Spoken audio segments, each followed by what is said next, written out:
Chhandamtun min hruaina lamtluang ka thlir le ta khongai na in min chandama khongai na in min nun sak chi khongai na in min en kol chi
tinre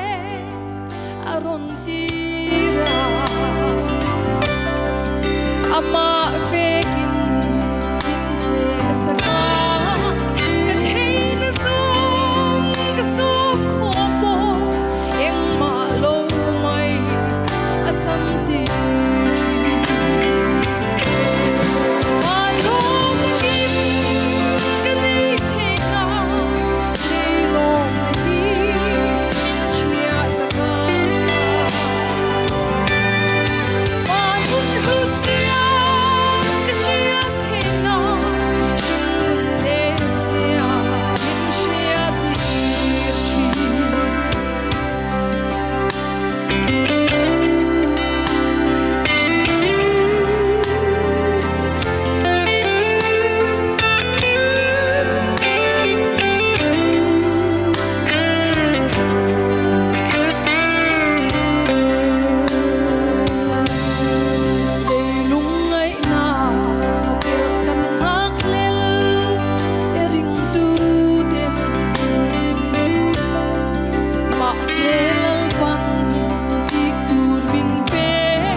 pan ro pina chang se lo me